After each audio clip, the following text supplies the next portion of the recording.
예, 수업 시작하겠습니다. 오늘부터 미시경제학인데, 미시경제학 예비순환에 했던 교과서 내용들을 조금, 속도가 빨리, 스크린을 할 것이고, 그 다음에 내용 정리는 강의 자료하고, 그 다음에 실전 200제로 가겠습니다. 커요? 잘 안 맞나요?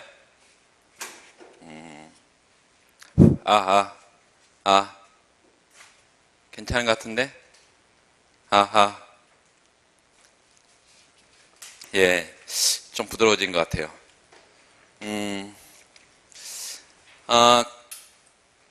나가 있는 자료의 20페이지 첫 번째 수요의 탄력성, 그리고 교과서는 31페이지입니다.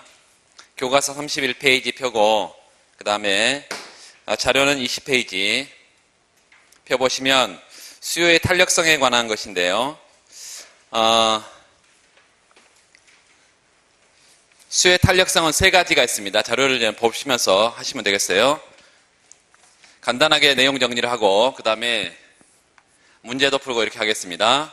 수요의 탄력성 굉장히 중요한 것입니다. 수요의 탄력성은 Price Elasticity of Demand, 그래서 수요의 가격 탄력성이 있고 수요의 소득 탄력성이 있고 Income Elasticity of Demand, 그 다음에 수요의 크로스 교차 탄력성, 이 세 가지 탄력성이 있는데 이 각각의 탄력성에 대한 개념들을 여러분이 당연히 알고 있을 거라고 생각 들어요. 수요의 가격 탄력도는 뭔가요? 가격이 1% 변했을 때 가격의 퍼센트지율 변화율에 대해서 수요량이 얼마나 민감하게 반응하냐, 수요량의 퍼센트지 변화율입니다. 물론 가격의 변화 방향과 수요의 변화 방향이 항상 반대 방향으로 움직이기 때문에 그게 수요의 법칙이죠. 그래서 앞에 마이너스가 있고 가격이 1% 변했을 때 예를 들어서 PDP, 이 가격이 1% 변했을 때 수요량이 Q분의 DQ 얼마나 민감하게 반응하냐. 물론 이제 수요라고 해서 여기다 디맨드를 써도 되지만 안 써도 수요의 가격 탄력성이니까 이게 정의고, 요걸 다시 한번 좀 분리해서 써보면 뭐분의 뭘 수 있나요? 요 dp분의 dq 이렇게 쓸 수 있고 앞에 dp분의 dq 그리고 뒤에는 q분의 p가 되겠죠. 물론 수요 곡선상에서 탄력도 얘기니까 수요 함수 이렇게 말할 수 있겠고요. 자, 이게 뭐냐면 수량분의 가격이, 수량이 미세하게 변했을 때 가격이 어떻게 변하냐. 다시 말하면 이렇게 수요 곡선이 있다고 할 때 이게 우하향하는 수요 곡선 디맨드 커브인데요. 이게 델타 Q, 수량의 변화에 대해서 가격이 얼마나 변하냐, 이렇게 보는 게 이제 기울기이기 때문에 요거를 기울기의 역수라고 말할 수 있고, 기울기의 역수. 두 번째, 이거는 수요 곡선상의 한 점입니다. 그래서 수요의 탄력도는 기울기의 역수하고 어떤 수요 곡선상의 어떤 점에서 측정하느냐에 따라서 다르다, 이렇게 말할 수 있겠습니다. 두 번째, 수요의 소득 탄력도는 소득이 1% 변했을 때 수요량이 얼마나 민감하게 반응하냐. 다시 말하면 소득이 N분의 DM, 소득이 1% 변했을 때 Q분의 DQ, 수요량이 얼마나 민감하게 반응하냐, 이거예요. 그런데 이거 여기다 마이너스를 당연히 쓰지 않죠. 부호가 중요하기 때문에. 요거는 0보다 클 수도 있고 0일 수도 있고 0보다 작을 수도 있습니다. 0보다 클 수도 있고 작을 수도 있다. 그래서 여기서 나오는 게 0보다 크면 정상제, 0보다 작으면 열등제, 이런 얘기를 할 수가 있겠어요. 0과 1 사이지면 필수제, 1보다 크면 사치제, 이런 것들을 얘기한다요. 그래서 이 개념이 여기서 나온다는 것을 여러분들 물론 알고 있을 것이고, 기펜의 제는 대체효과와 소득효과 이런 얘기를 해야 됩니다. 세 번째는 수요의 교차 탄력도인데 예를 들어서 사과 가격이 변했을 때 배의 수요량이 얼마나 민감하게 반응하냐, 뭐 이런 두 재화를 가지고 한 재화의 가격 변화가 다른 재화 수요량에 어떤 영향을 미치냐, 이게 교차 탄력도의 개념이죠. 그래서 이렇게 한번 써보세요. 이 크로스 일래스티시티, 이게 교차 탄력도는 기호의 정의가 통일되어 있지 않습니다. 그런데 일반적으로 이렇게 써요. 예를 들어서 요 x, y 이렇게 쓰면 이게 무슨 얘기냐면 앞에 거는 가격이에요. 뒤에 거는 수요량이고, 다시 말하면 xj 가격의 변화에 대해서 yj 수요량이 어떻게 변하냐, 이게 수요의 교차 탄력도의 정의인데, 이 정의 그대로 한번 써보면 xj 가격의 변화에 대해서 px, dpx,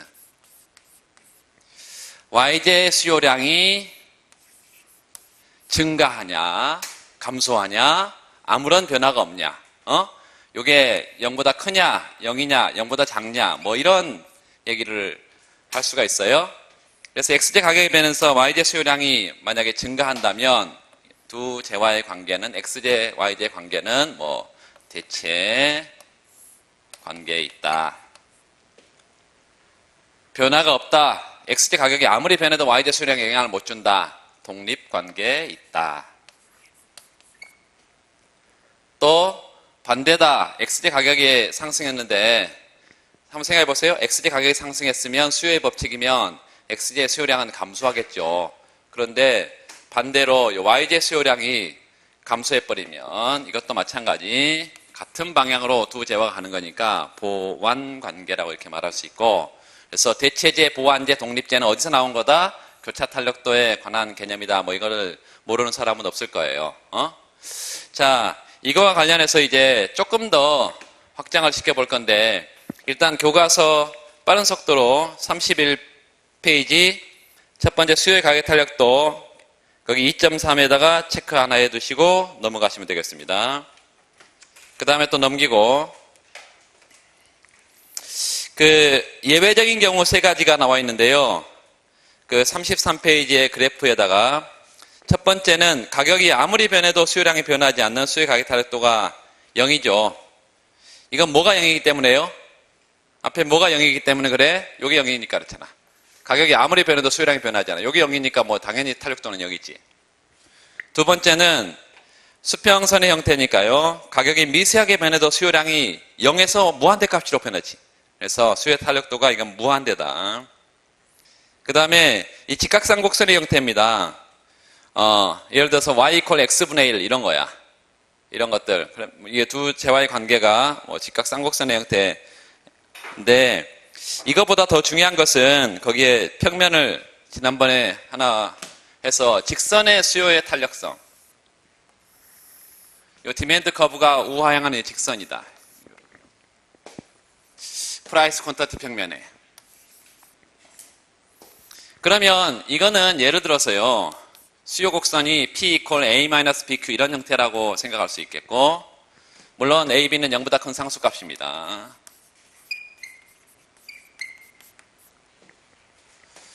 자, 그러면 TR은 뭐냐? TR은 시장 가격에다가 시장의 판매량을 곱한 거죠. 이게 판매 수입이라는 것은 정의예요. 그럼 여기다가 뭘 곱하면 돼? Q를 곱하면 되지.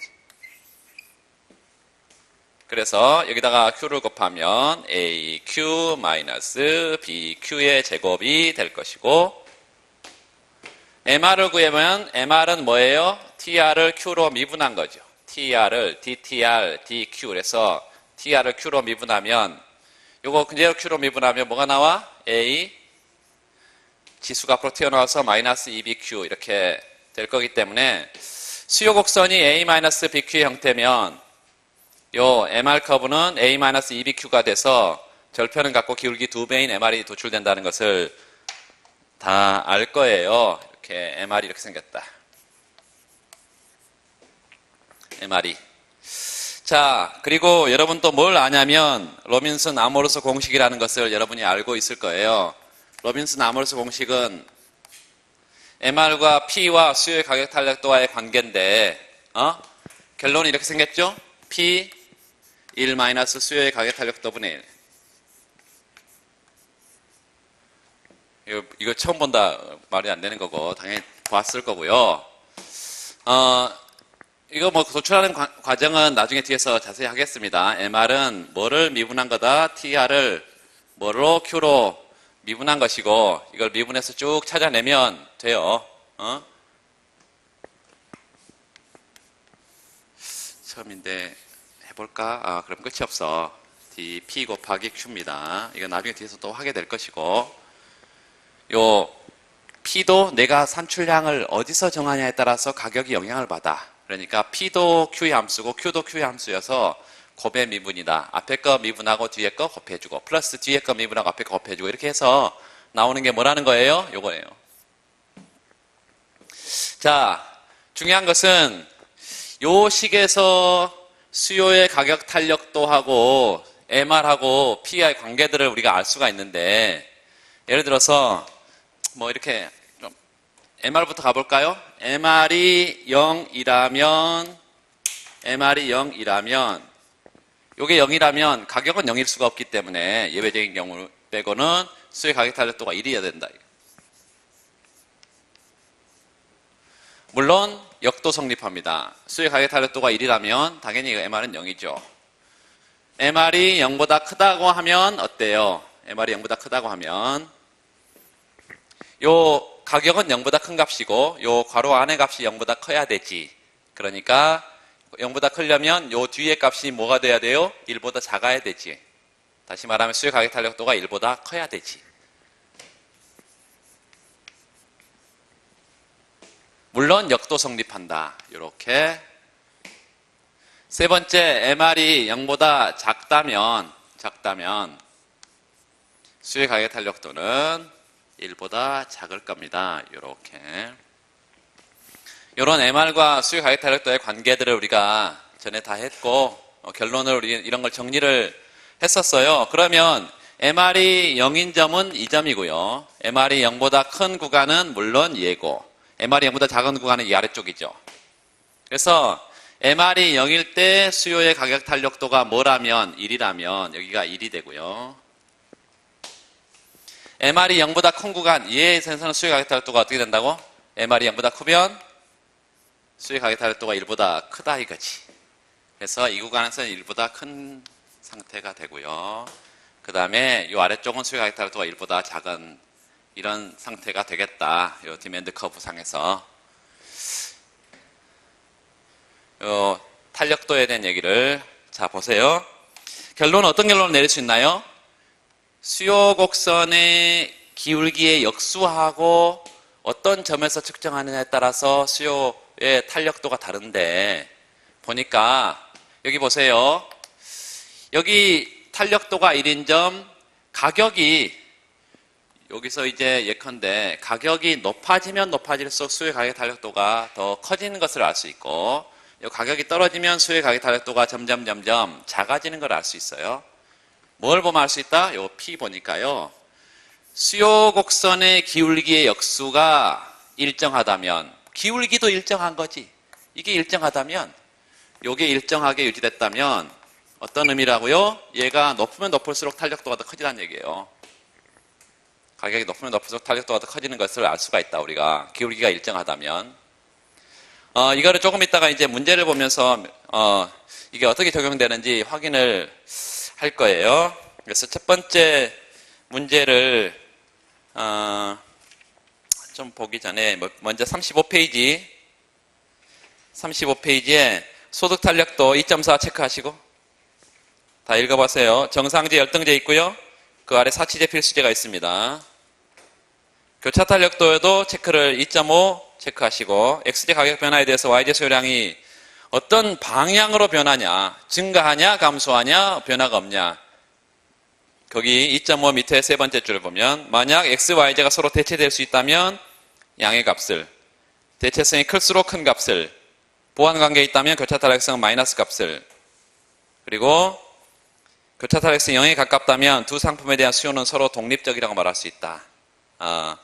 이거 여러분 다 뭐 기본 강의 때 다 밑줄 그으면서 했던 걸 여러분이 책에 다 표시가 되어 있을 거예요.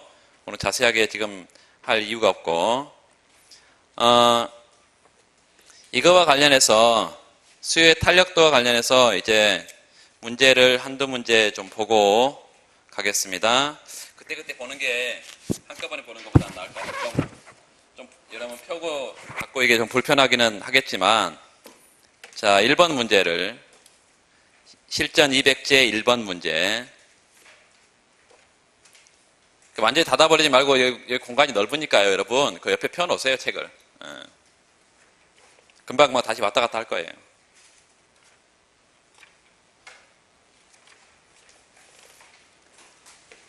그 1번 문제를 보면 효용함수가 지금 효용함수가 안 했는데 오늘 효용함수에 대해서 다 할 거예요. 콥더글라스, 레온트F, 준선형 함수를 전부 다 오늘 할 겁니다. 효용함수가 U equal X, 알파, Y, 베타 밑줄. X, Y 두 재화의 곱으로 되어 있어. 이게 콥더글라스입니다. 콥더글라스 효용함수다. 두 재화의 곱으로 되어 있다. 알파 플러스 베타가 1이니까요. 두 지수를 합했더니 1이야. 1차 동차함수라는 것이고,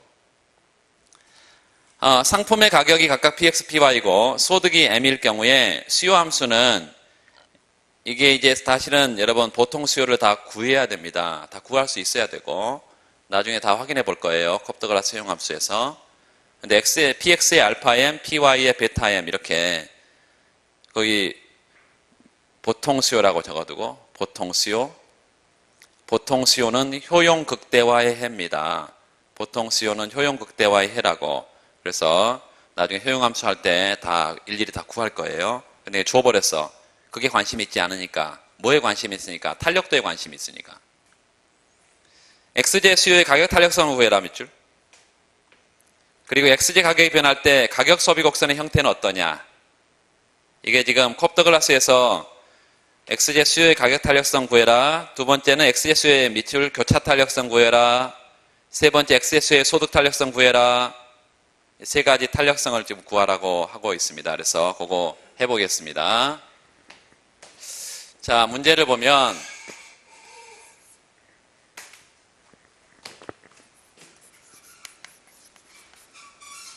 효용함수가 이렇게 주어져 있는데 X의 알파승, Y의 베타승 이렇게 주어져 있어.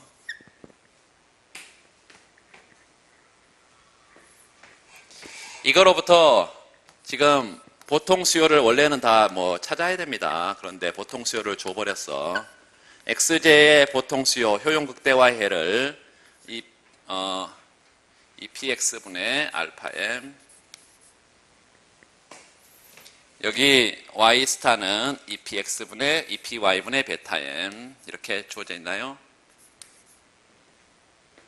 px 이렇게 주어져 있는데 px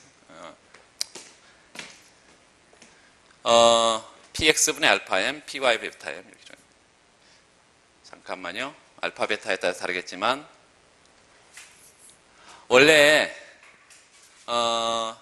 px 1 플러스 알파분의 베타 2px여야 됩니다. 틀리게 나왔는 것 같네. 그렇죠? 2px, 2py가 되죠? 여기 고치세요. 나중에 다 해보겠습니다. 그래서 보통 수요를 우리가 이렇게 나왔다 해도 px분의 알파 m 이렇게 나왔다 해도 상관이 없는데 나중에 구해보면 먼저 그거를 우리가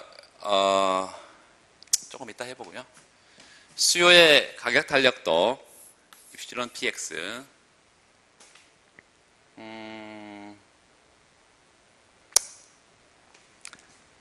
이건 나중에 하고요. 일단 그 있는 대로 할게요. 그냥 조금 이따 효용함수를 하고 일일이 구해보기를 하고요. 있는 대로 그대로 하겠습니다. 주어진 대로 문제에서 입실론 px는 어떻게 쓸 수 있냐면 마이너스 x제 가격의 변화에 대해서 요 px분의 dpx x제 수요량이 얼마나 민감하게 반응하냐 이거죠. 다시 한번 써보면 분리할 수 있다 그랬어. 요거 dpx분의 dx 이렇게 마이너스 dpx분의 dx 그리고 여기가 x분의 px를 쓸 수 있겠죠. x분의 px 탄력도를 알기 위해서는 뭘 알아야 되냐면 요거하고 얘하고 얘를 구해서 집어넣으면 탄력도를 알 수가 있습니다. 그래서 우리가 xj의 보통 수요가 어떻게 주어져 있기 때문에 px분의 알파 m 이렇게 주어져 있기 때문에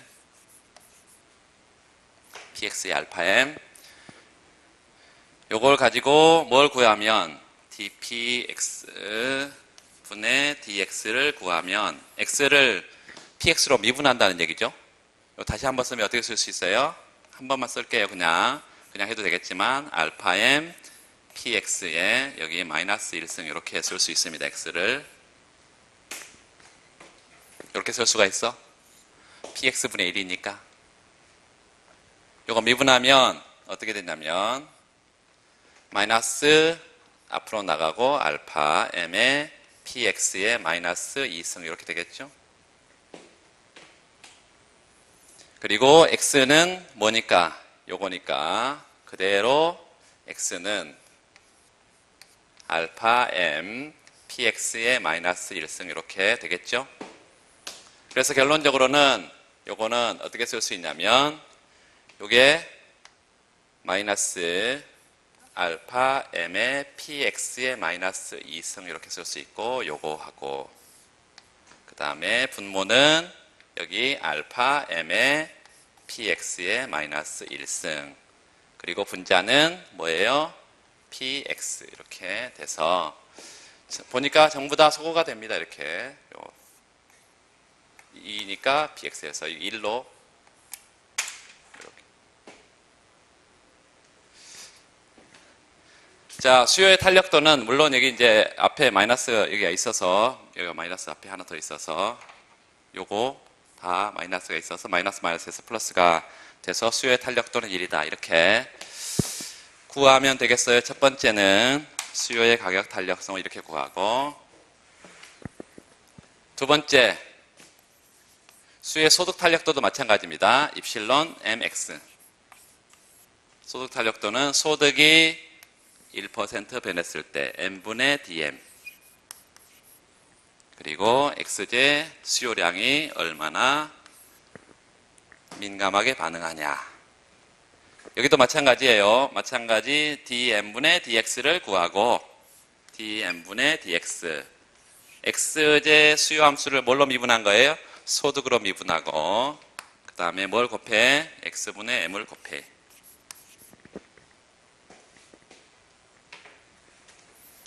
자, x제 보통 수요 이렇게 있어요.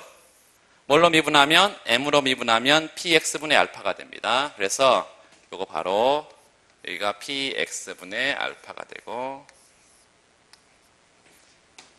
여기는 x가 뭐죠? 여기 px분의 알파 m이고 분자는 뭐죠? 여기가 m이니까 요렇게 그래서 px분의 알파 이렇게 px분의 알파 소구가 되고 m 소구가 돼서 당연히 이것도 수요의 소득 탄력도도 1이다. 자, 콥더글라스 수용 함수는 일단 수요의 가격 탄력도와 소득 탄력도가 다 1인 것을 찾아냈고 교차 탄력도도 좀 보면 세 번째 요 이제 x제의 교차 탄력도니까요. x제 수요의 교차 탄력도 이렇게 되니까 y제 가격 변화에 대해서 x제 수요량이 변하냐 안 변하냐 뭐 이 얘기예요. 다시 한번 쓰면 어떻게 쓸 수 있다고? py y제 가격이 1% 변했을 때 x제 수요량이 증가하냐 여기냐 감소하냐 뭐 이거 찾아보는 거예요. 응?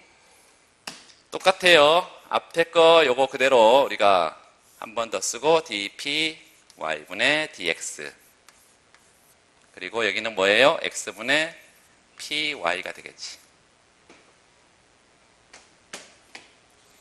요거 뭐죠? xj의 보통 수요를 뭘로 미분해? py로 미분해. 그러면 여기 py가 들어있어? 안 들어있어? py가 아무리 변해도 xj 수요에 아무런 영향을 못 주죠? x에는 소득하고 px만 영향을 주니까. 그래서 요게 제로야. 결과적으로 수요의 교차 탄력도는 제로라는 거죠. 그래서 두제와의 관계는 이런 경우를 두제와의 관계는 독립제라고 이렇게 말을 한다. X, Y 두제와의 관계는. 그래서 지금 CD 효용함수, CD 함수를 최종적으로 우리가 봤더니 수요의 가격 탄력도도 1이고요. 수요의 소득 탄력도도 1이고 세 번째 수요의 교차 탄력도는 0이다. 1, 1, 0이다. 이거 기억을 여러분 좀 해주세요. 그 다음에 그 각각에 대해서 PCC와 ICC를 도출해라 이렇게 되어 있습니다. 그래서 그거 잠깐만 보고 그 문제는 또 넘어갈게요.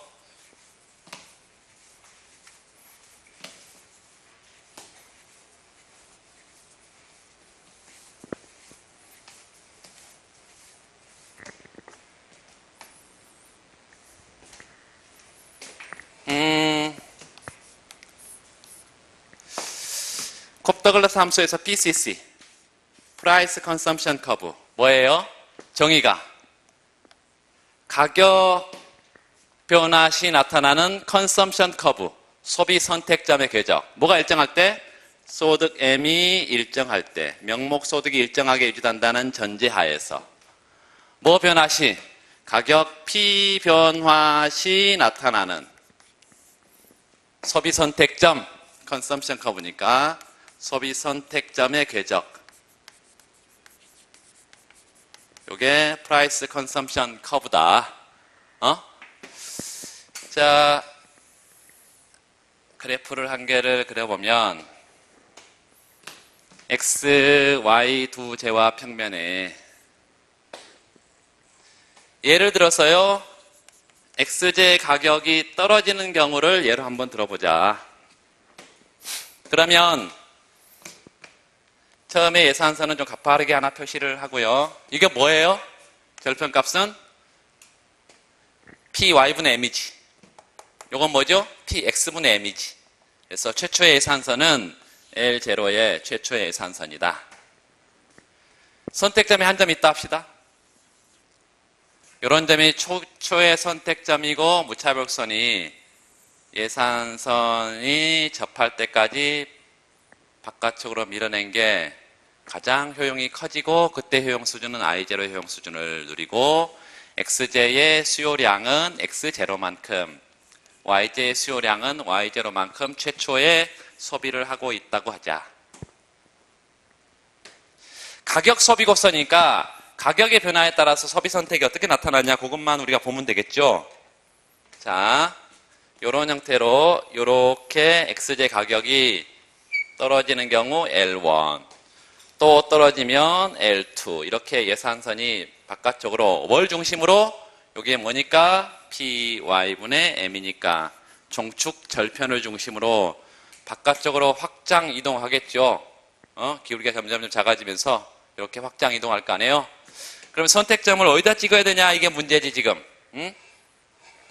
자, 앞에 X제의 보통 수요가 어떻게 주어져 있냐면 PX분의 알파 M 이렇게 주어져 있어. PX분의 알파 M. 그러면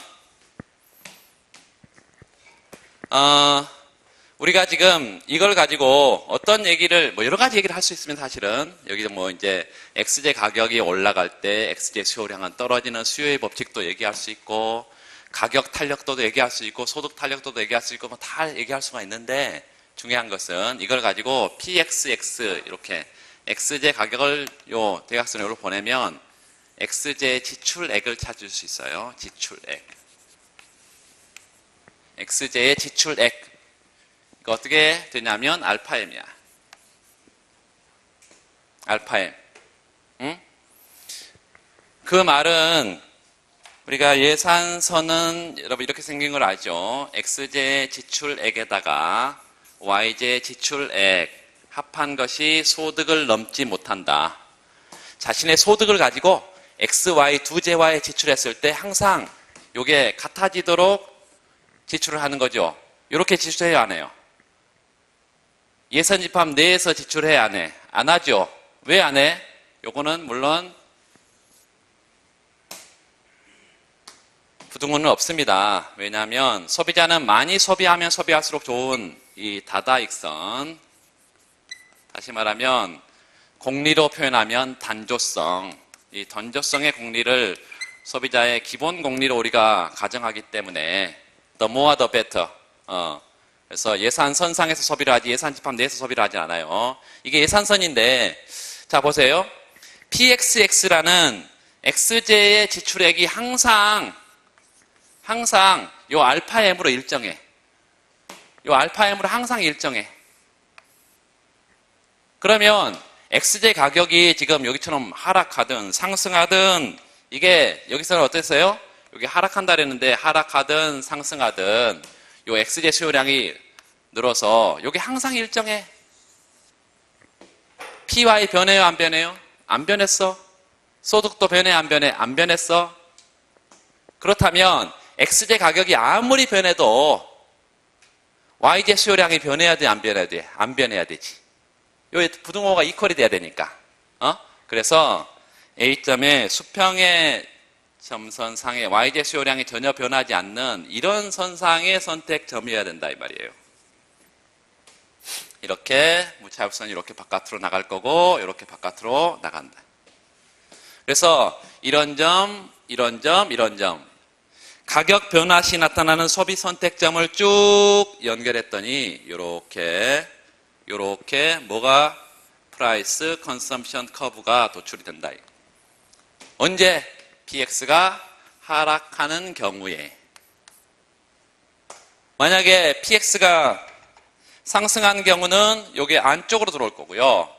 만약에 PY가 하락하는 경우 요 횡축 절편을 중심으로 여기 바깥쪽으로 쭉 나갈 거니까 수직선의 형태가 나타날 거예요. 뭐라고? 이런 거는 수평선의 형태로 나오고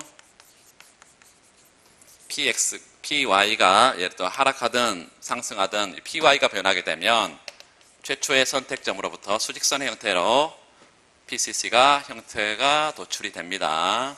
이런 건데 해보세요. 두 번째는 인컴 컨섬션 커브에 대해서 잠깐 보면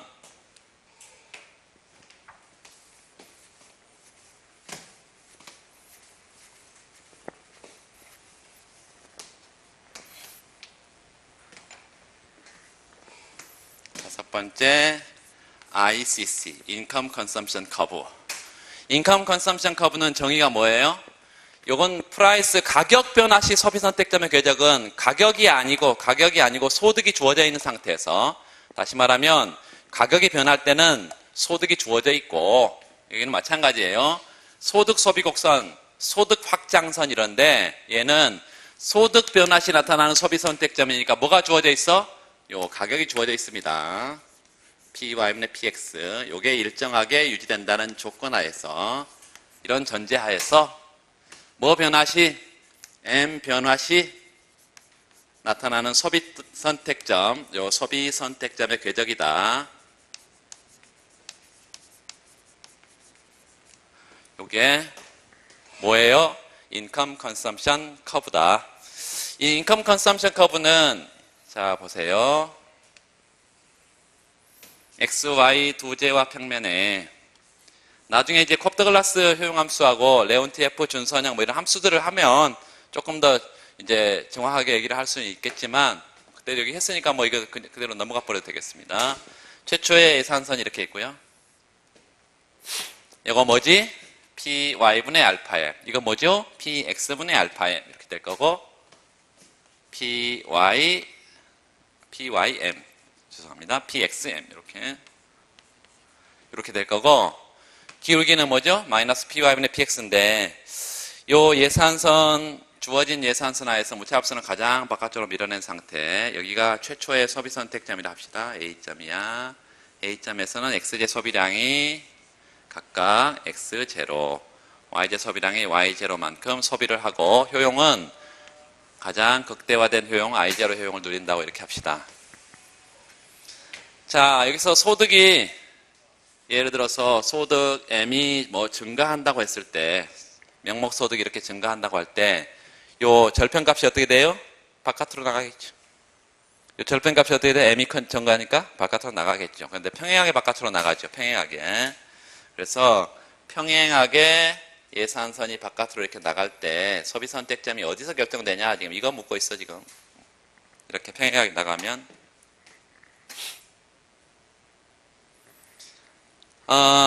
문제에서 x제, y제 보통 수요가 주어져 있습니다. 이렇게 주어져 있어. x제, y제 보통 수요가 이렇게 주어져 있어. x는 px분의 알파 m, y는 y분의 베타 m 이렇게 주어져 있어. 자, 이거를 소득 소비 곡선을 구하는 방법은 x, y의 관계를 찾는 거예요. 그래서 x는 px분의 알파 m 이렇게, y는 py분의 베타 m 이렇게 주어져 있는데, m으로 정리하면 어떻게 되나요? m으로 정리하면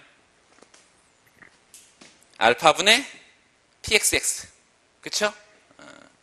알파분의 pxx. 이거 뭐예요? 이거는 m으로 정리하면 베타분의 pyy. 이거죠? 같아. 그래서 소득이 주어져 있는 상태에서, 일정한 소득이 주어져 있는 상태에서 XY의 관계는 요걸 의미합니다. 이게, 이 궤적이 Y와 X의 관계가, 요 Y와 X의 관계가 뭐냐면 ICC의 궤적이에요. 요거 정의만 알고 도출을 못하는 사람이 있어. 아주 간단합니다. 요 Y로 정리하면 어떻게 되나요? 결론적으로 Y로 정리를 하면, Y가 수직축에 있으니까 Y로 정리하면 뭘로 나눠? PY로 나누겠지. 뭘? PX를. 그래서 요 PY분의 PX가 하나 있을 거고요. 두 번째, 요거 베타분의 1로 뭘 나눠? 알파분의 1을 나누니까 베타분의 알파가 아니라 알파분의 베타가 됩니다. 요 알파분의 베타가 이렇게. 그리고 뭐가 있어요? X가 있죠. 이렇게. 그래서 어떤 평면에 요 YX 평면에 기울기가 요 알파분의 베타 곱하기 PY분의 PX라는 요 기울기야. 전부 다 양의 값입니다. 전부 다 양의 값이야. 그래서 플러스 값이고, 여기 뭐는 없어요? 종축절편은 없어. 제로야. 그렇기 때문에 원점에서 빠져나오는 뭐라고? 양의 기울기의 반직선입니다. 일정해. 다시 말하면 요렇게 원점에서 빠져나오는 반직선상에 소비 선택점이 있어야 된다는 거죠. 요런 점이 있어야 되고 요런 점이 있어야 된다는 거지. 그래서 요렇게 무차별선을 그려볼 수가 있겠어요. 이렇게. 요런 점이 B점, 요런 점이 C점 이렇게 가고, 요 점들을 전부 다 연결한 것이 뭐라고요? 전부 다 연결한 것이 Income Consumption Curve다, ICC다 이렇게 말할 수 있겠습니다. ICC.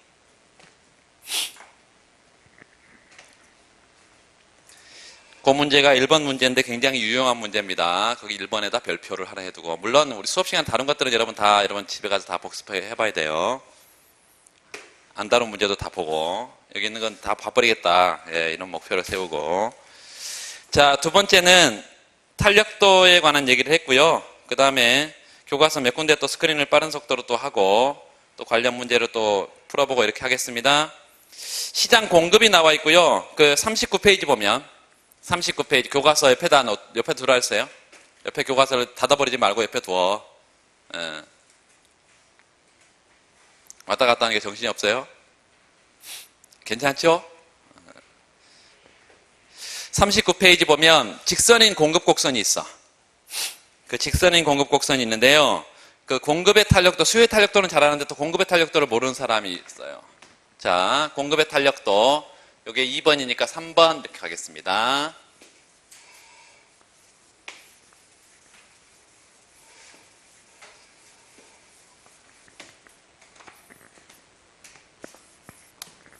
공급의 탄력성. 물론 수요의 탄력성만큼 뭐 많이 나오거나 그러진 않지만,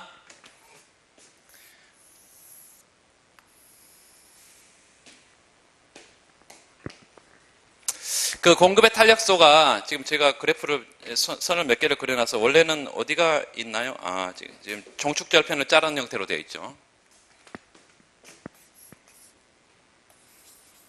이렇게 지금 되어 있는데요. 이렇게 공급곡선이 이렇게 되어 있습니다. 그런데 공급곡선이 원점에서 빠져나오는 이런 형태로 하나 그려보고요. 이 횡축을 자르는 것도 하나 그려보고요.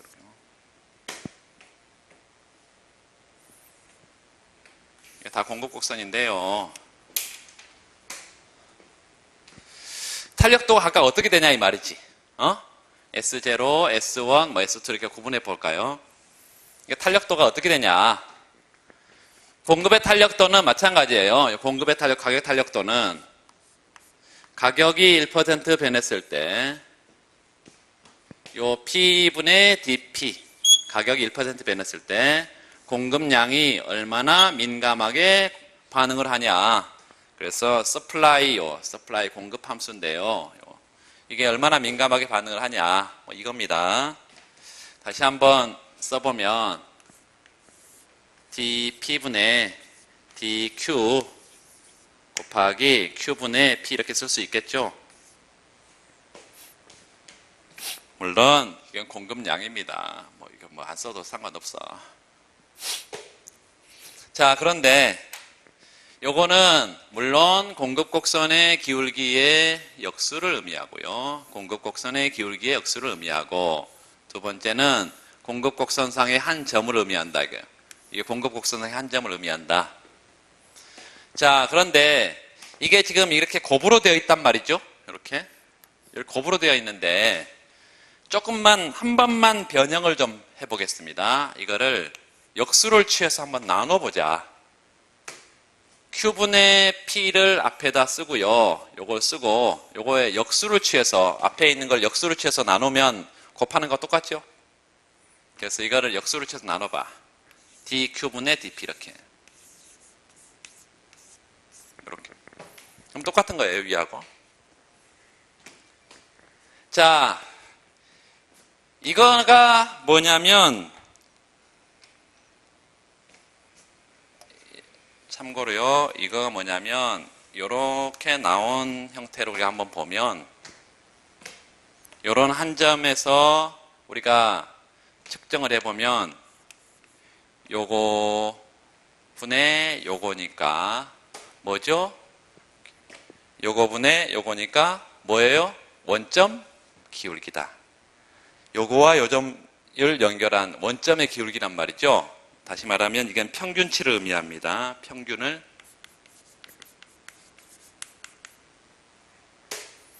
그리고 요 점에서 접선의 기울기를 한번 찾아보면 접선의 기울기는 얘야. 그래서 이거는 한계를 의미해요.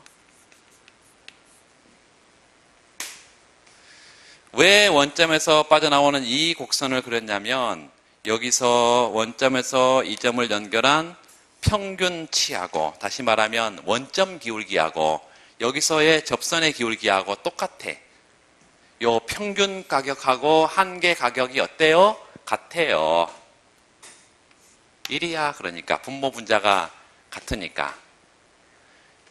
요런 원점에서 빠져나오는 공급 곡선은 어떻다고요? 수요의 가격 탄력도가 공급의 가격 탄력도가 1입니다. 항상 1이야. 여기서 빠져나오면. 왜? 요 곡선상의 모든 점에서 원점과 연결하는 것과 이 점에서의 접선의 기울기가 항상 같을 거니까. 원점 기울기와 접선 기울기가 항상 같을 거니까. 평균과 한계가 항상 같으니까. 자, 그러면 이렇게 생긴 건 어떨까요? 한 점을 찍었어. 여기에 접선의 기울기는 얘죠? 원점 기울기는 뭐야? 얘지. 어떤 게 커? 원점 기울기가 훨씬 크지. 요 각도가 훨씬 크죠? 얘보다. 그래서 접선의 기울기는 여기 분모인데요. 원점 기울기는 분자야. 다시 말하면 여기서 이제 색깔을 좀 구분해서 요거는 접선의 기울기, 그 다음에 원점 기울기 이렇게 되기 때문에 요 원점 기울기가 훨씬 커. 요 평균치가 훨씬 더 크단 말이지. 그러니까 1보다 크죠. 공급의 가격 탄력도가 어떻다고? 1보다 커. 이런 경우는. 종축 절편을 자른 경우는. 행축 절편을 가른 경우는 어때요? 요거는 요 한 점과 원점을 연결을 하게 되면 요렇게 뭐가? 원점 기울기고요. 요렇게 무슨 기울기? 접선 기울기니까 원점 기울기가 더 작지. 이렇게. 그래서 우리가 평균과 한계의 그냥 일반적인 수학 원리를 가지고 탄력도를 우리가 정의를 할 수 있다. 공급 곡선만 그러냐? 우리가 앞에서 봤던 수요 곡선도 똑같다는 거예요. 수요 곡선 우리가 보통 이제 이런 거를 원론 공부하면 보통 이제 기하학적으로 이렇게 따지는데 우리가 보통 강론으로 바로 들어와 버리니까 아까 우리가 봤던 직선의 수요 곡선을 가지고 로빈슨 아모르소 공식을 가지고 탄력도를 얘기했는데요. 여기도 마찬가지예요. 중점을 하나 잡아. 중점. 그리고 여기에 원점에서 이걸 끌어내면 중점이기 때문에 이 각도하고 이 각도가 같습니다.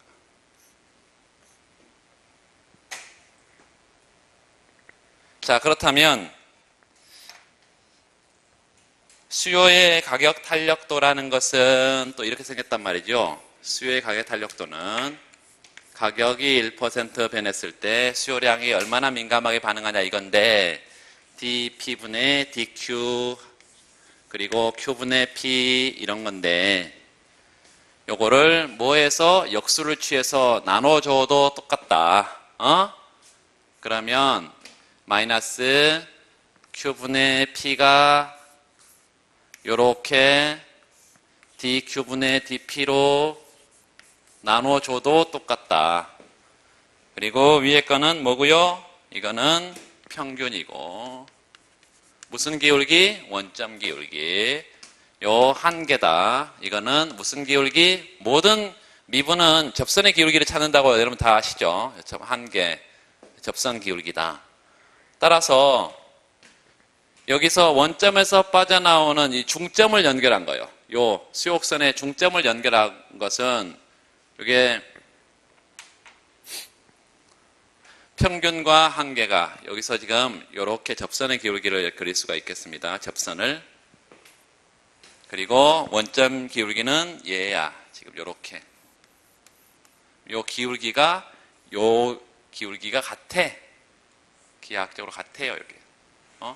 그럼 평균과 한계가 언제 중점에서 같기 때문에 요거는 1인데 분모 분자가 같으니까 요게 수요 가격 탄력도가 1인 점이라는 말이죠.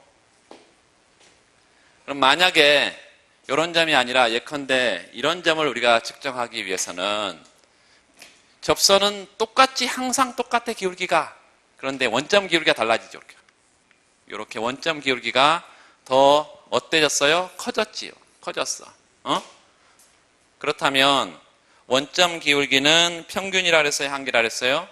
원점 기울기는 요 평균이기 때문에 요거기 때문에 요거는 일정한데 언제나 여기서나 요게 다 일정한데 요게 커졌으니까 탄력도가 1보다 크다는 것을 알 수 있겠고 이런 경우 이런 점에 있다면 마찬가지 접선 기울기는 똑같은데 분자에 있는 원점 기울기가 이렇게 작아진다. 작아지면 요 평균이 작아지면 이렇게 수요 탄력도가 1보다 작다라고 우리가 기하학적으로 설명을 할 수가 있고 이 강론에서는 로빈슨 아모르소 공식을 가지고 수요의 탄력도와 MR과 요 가격과의 관계들을 따진다 이 말이에요. 근데 공급 곡선에 이건 더 들어갈 필요가 없기 때문에 이런 정도로 우리가 원점에서 빠져나오는 것은 항상 탄력도가 1이다. 이런 거는 탄력도가 1보다 크다. 이거 1보다 작다. 뭐 이렇게 알아두시면 되겠습니다.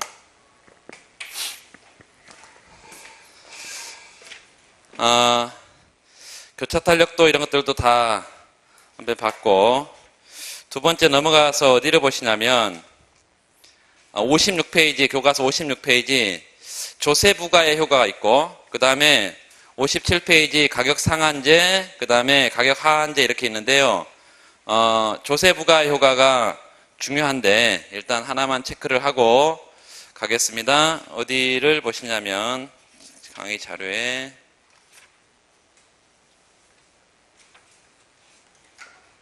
30페이지입니다. 자료 나가 있는 거 30페이지. 30페이지 보시면 그 조세의 전가, 귀착 이런 것들 여러분 다 그냥 보시고요. 뭐 이거 일일이 뭐 설명할 수가 없습니다.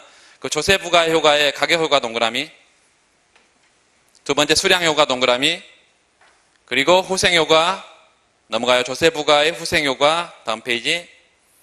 이렇게 모든 정부 정책은 세 가지 측면에서 분석한다. 첫 번째 가격에 미치는 영향, 두 번째 수량에 미치는 영향, 세 번째 후생에 미치는 영향. 가격과 수량에 미치는 효과를 균형 분석이라고 말하고 후생에 미치는 영향을 후생 분석 이렇게 말하고 그래서 정부 정책은 어떻게 분석한다? 균형 분석과 후생 분석이다 이렇게 말할 수 있고 조세 부과의 효과를 간략하게 좀 정리를 하고 또 넘어가겠습니다. 네 번째,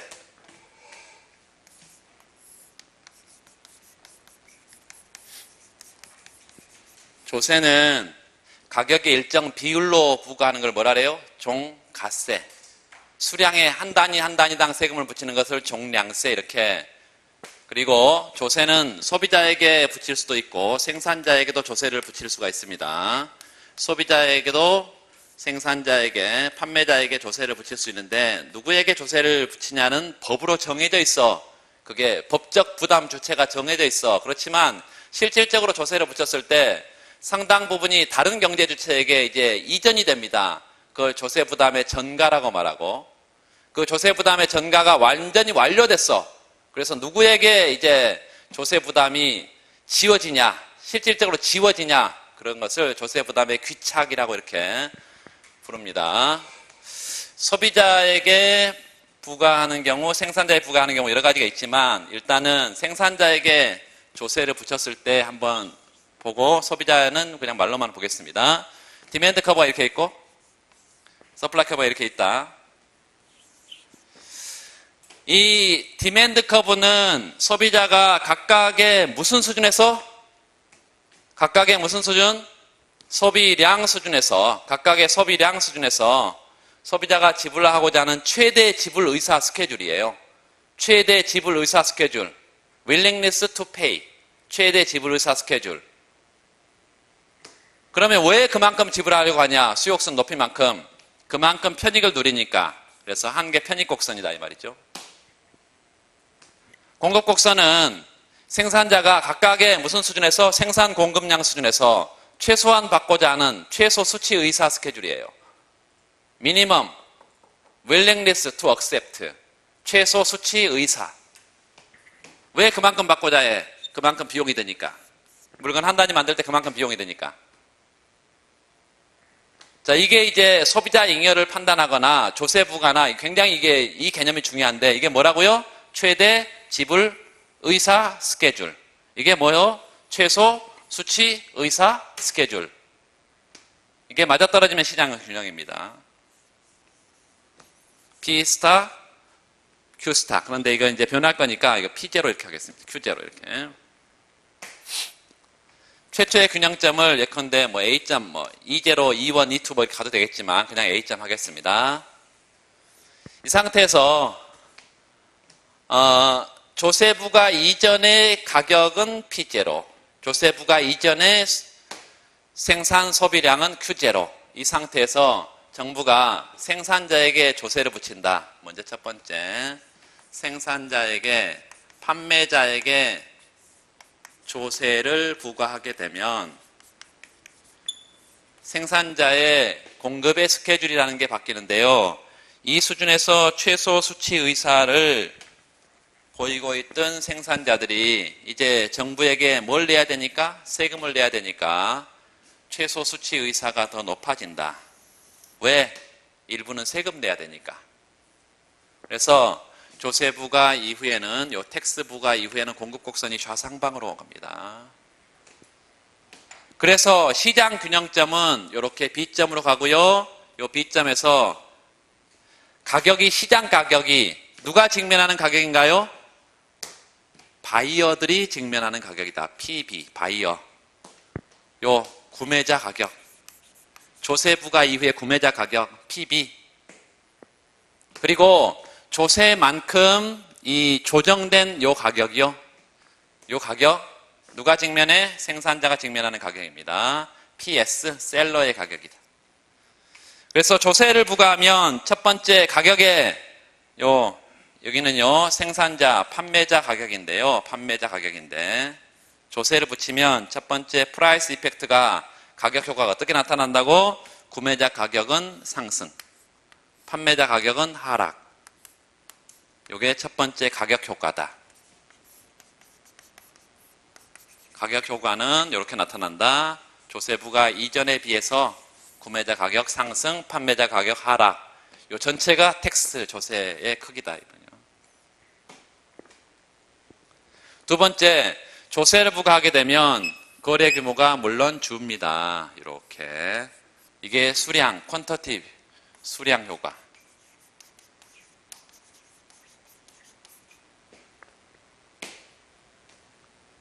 그래서 요 조세 부과 이후에 가격은 어떻게 변하는지, 수량은 어떻게 변하는지 다 설명을 드렸어요.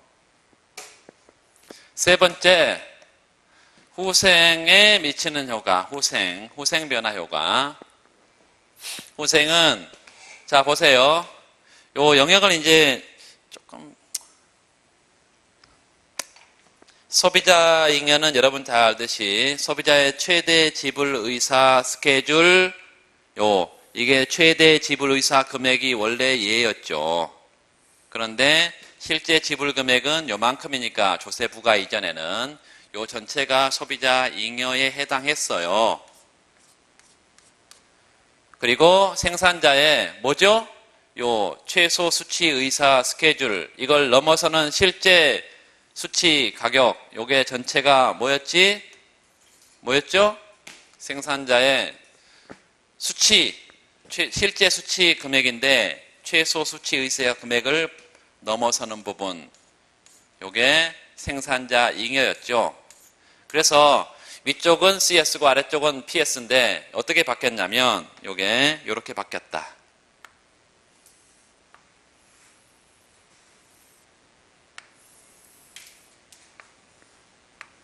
이렇게.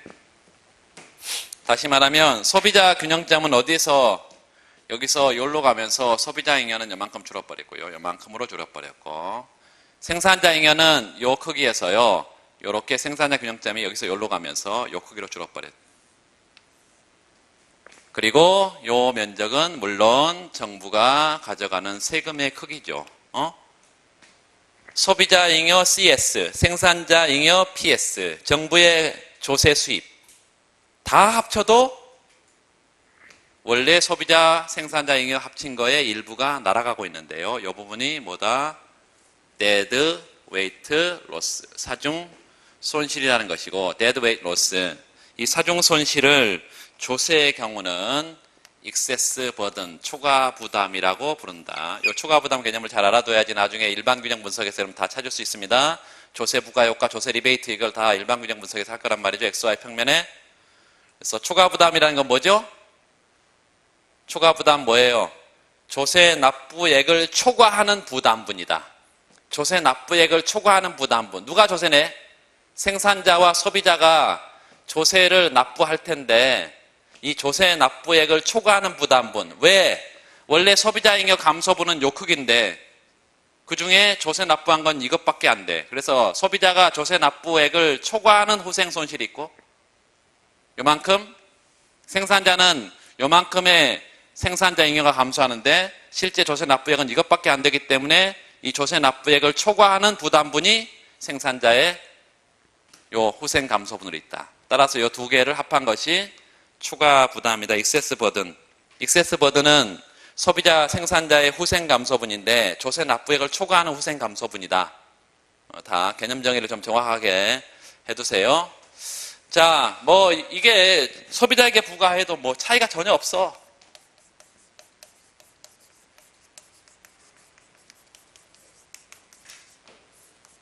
소비자에 부과해도 차이가 전혀 없다고. 소비자는 요 프라이스 퀀터티 평면에 PQ 평면에 디맨드 커브는 소비자의 최대 지불 의사 스케줄, 요 생산자의 최소 수치 의사 스케줄 맞아떨어진 상태에서 시장의 균형 상태인데 조세부가 이전의 P0, 조세부가 이전의 Q0만큼 가격과 거래량이 결정돼 있다. 조세를 누구에게 붙이면 요 소비자에게 붙이면 소비자가 이제 일부는 또 정부에게 세금 내야 되기 때문에 실제 생산자에게 지불하고자 하는 최대 지불 의사는 떨어진다. 그래서 아래로 하방을 조세부가 이후에 수요 곡선이 이렇게 하방으로 떨어지고 물론 시장 균형은 여기인데요. 여기 보니까 이 시장 균형은 공급 곡선상의 한 점이죠. 당연히 요 최초의 균형점, 이런 점 A점, 새로운 균형점, 이런 점 B점인데 B점은 누가 직면하는 가격? 당연히 소비자가 세금을 내야 되기 때문에 요거는 이제 셀러 판매자의 그리고 조정된 것만큼 요 가격은 바이어의 가격이 그래서 차이가 전혀 없어. 가격은 바이어의 가격 상승, 셀러의 가격 하락. 이것도 똑같고 이 전체가 텍스의 크기고 사정 손실이 발생한 것도 똑같고 자 소비자에게 조세를 부과하든 생산자에게 조세를 부과하든 조세 부담은 생산자와 소비자가 분담 나누는데요. 그 나누는 거의 크기는 뭐에 따르다? 수요의 가격 탄력성에 역비례한다. 탄력성이 높으면 높을수록 수요의 탄력성이 높으면 높을수록 부담분이 작아지고 공급의 탄력성이 높으면 높을수록 부담분이 작아진다.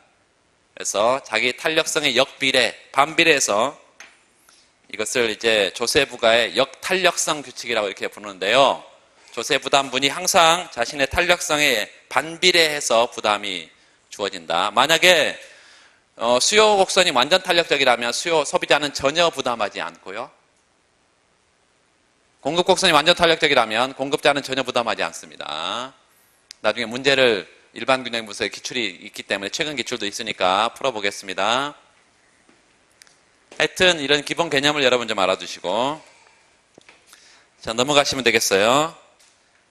가격 상한제 읽어보시고 가격 하한제 그게 이제 최저임금제도인데 최저임금제 그 최저임금제 62페이지예요. 62페이지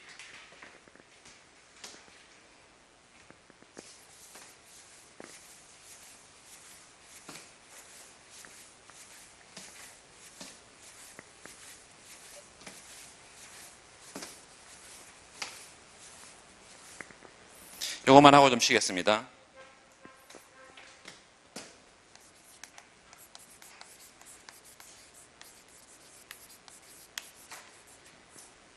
이 최저임금제는 여기 지금 나중에 요소시장 가기 전까지는 다 경쟁시장이에요.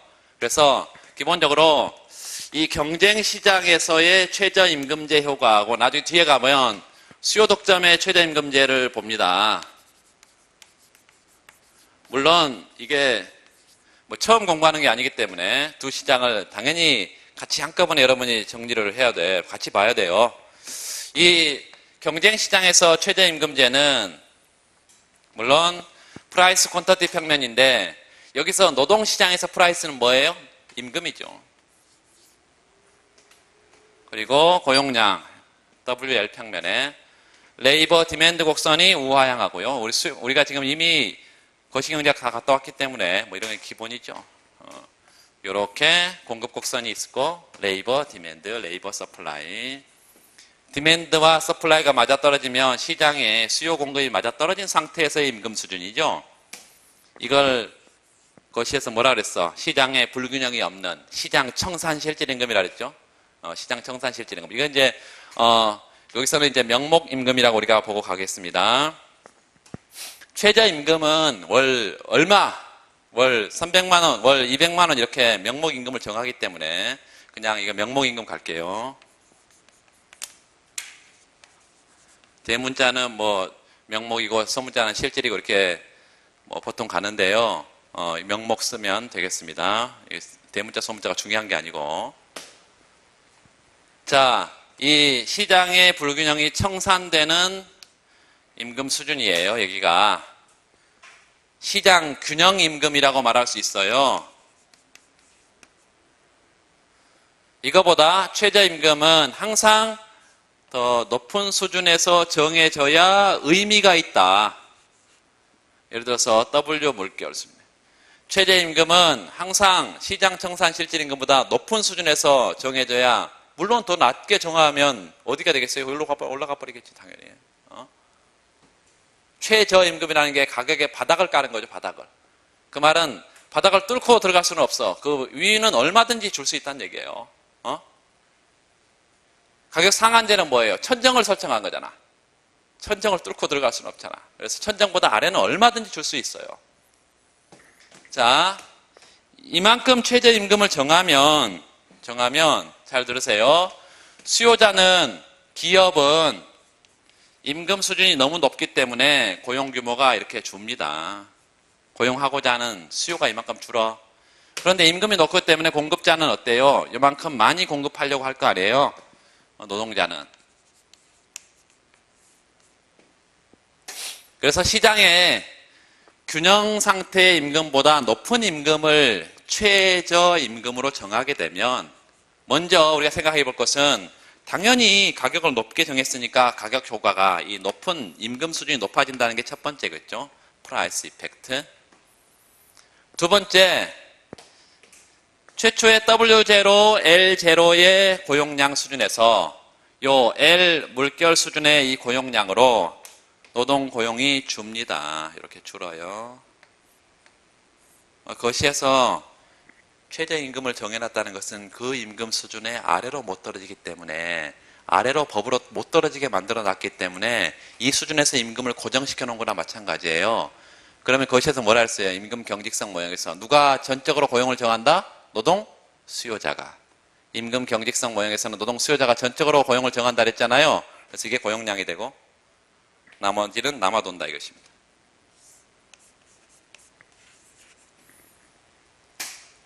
비자발적 실업이다. 비자발적 실업. W 물결 수준에서 얼마든지 노동 공급을 할 의사가 있음에도 불구하고 자신의 의사에 반해서 실직 상태에 남아있다. 그래서 이게 비자발적 실업이다. 자, 마지막 우리가 후생만 보면 되겠어요. 아, 가격은 이렇게 됐다. 두 번째, 고용량은 줄었다.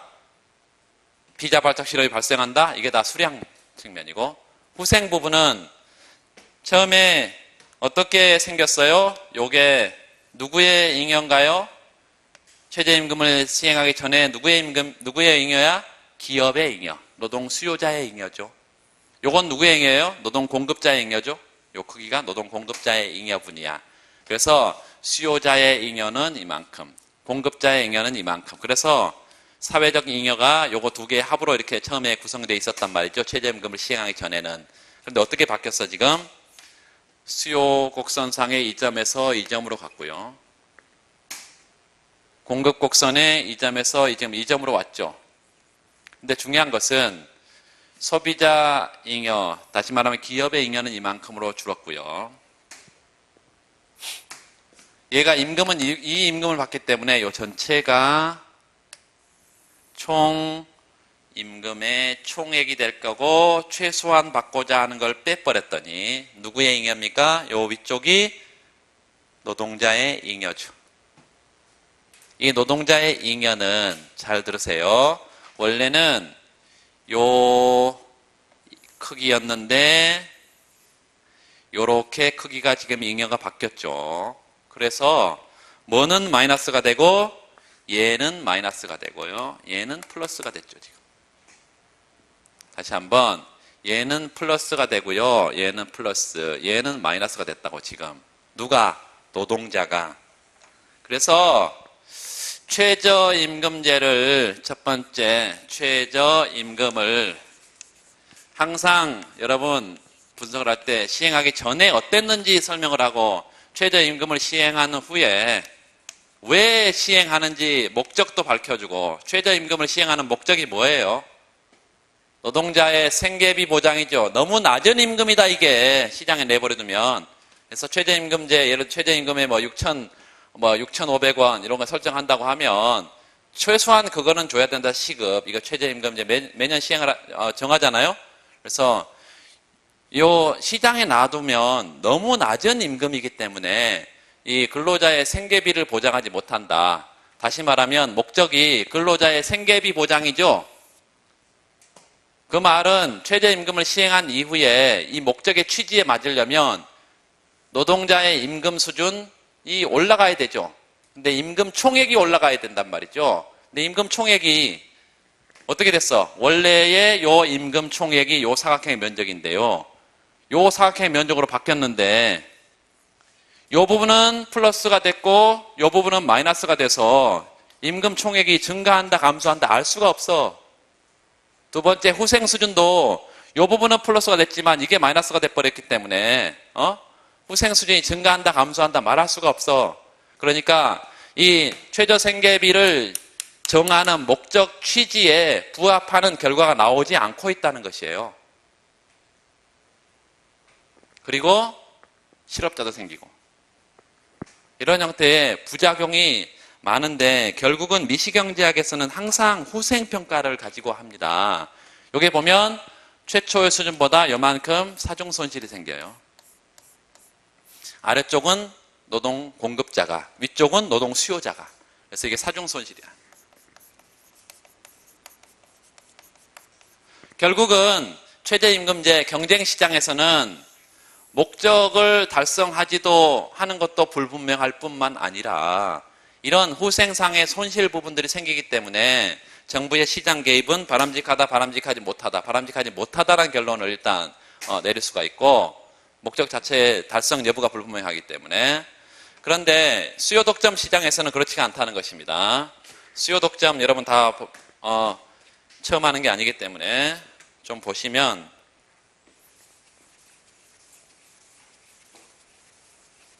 일순환 정도 되면 이제 뭐 앞뒤가 여러분 왔다 갔다 하면서 볼 수가 있어야 됩니다.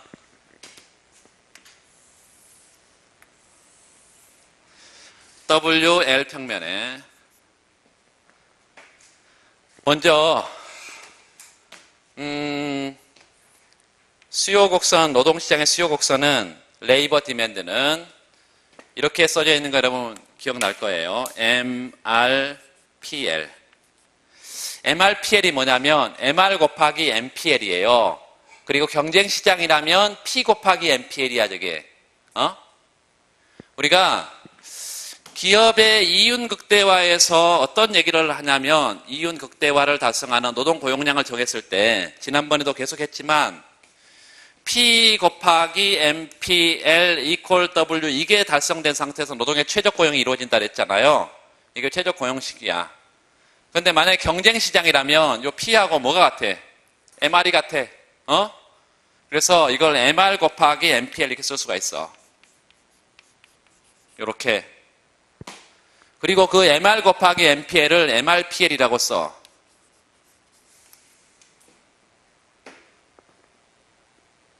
어디라면? 경쟁시장이라면. 경쟁시장이라면. 그런데 노동 수요 곡선이 이렇게 생겼는데 자, 공급 곡선은 레이버 서플라이는 우상향하고요. 만약 수요 독점이라면 요 시장의 공급을 독점 기업이 자신의 공급으로 인식한다. 그래서 요걸 가지고 절편 갖고 기울기 2배인 뭘 도출하고요? MFCL이라는 걸 도출하고 MFCL 마지널 팩터 코스트 MFCL 그리고 이 기업의 이윤 극대화 조건은 요소시장의 이윤 극대화 조건은 뭔가요? MRPL equal MFCL 이게 맞아떨어진 상태 기업의 이윤 극대화 달성된다.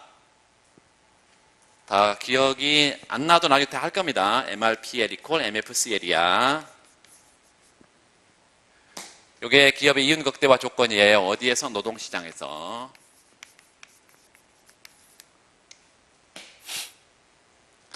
이거는 노동 한 단위 추가 투입에 따른 총 수입의 증가분이고요. 이거는 노동 한 단위 추가 투입에 따른 총 비용의 증가분이야. 이게 맞아떨어진 상태에서 기업의 이윤이 극대화됩니다. 요 경쟁시장이라면 여기가 임금과 고용량이 결정되는 수준일 거예요.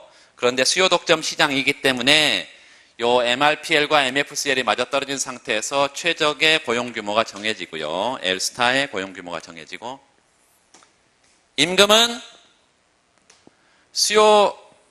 공급 곡선이 뭐라 그랬냐면, 노동 공급자가 최소한 받고자 하는 최소 수치 의사 스케줄이라 그랬습니다.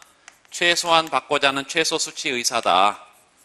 그래서 수요 독점자기 때문에 기업이 노동을 독점적으로 수요하기 때문에 수요 독점 시장에서는 공급자가 받고자 하는 최소 수치 의사만 지불한다 이것이지. W스타가 여기야. 이 아래쪽에요. W스타가 요 최소한 받고자 하는 이것만 지불한다 이거지.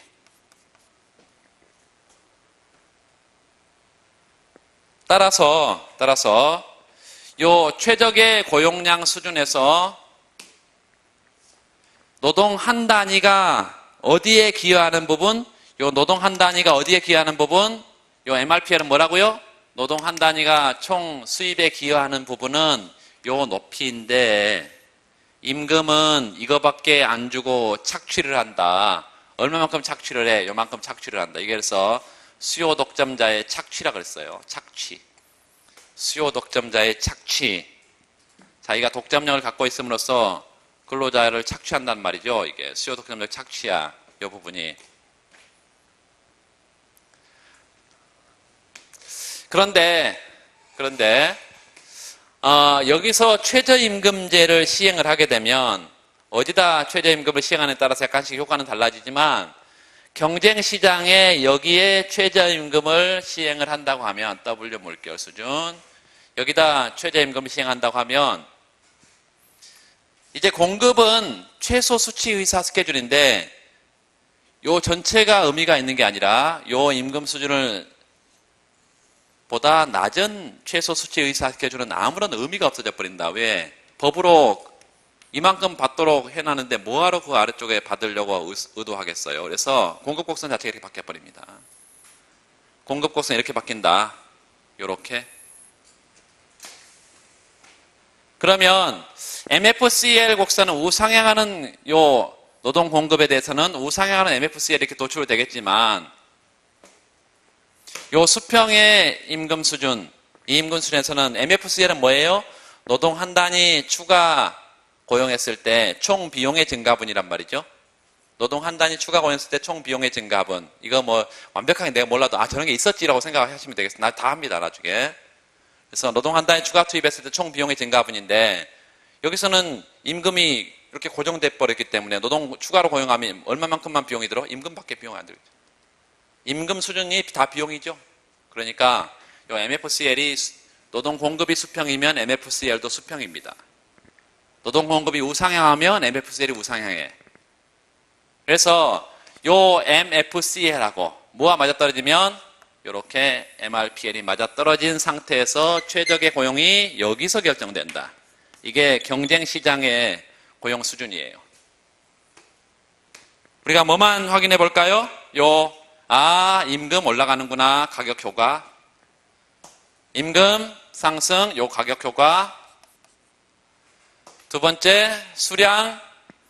이 낮은 고용량 수준이 이제 경쟁시장 고용량 수준으로 증가하는구나. 고용 규모도 증가한다.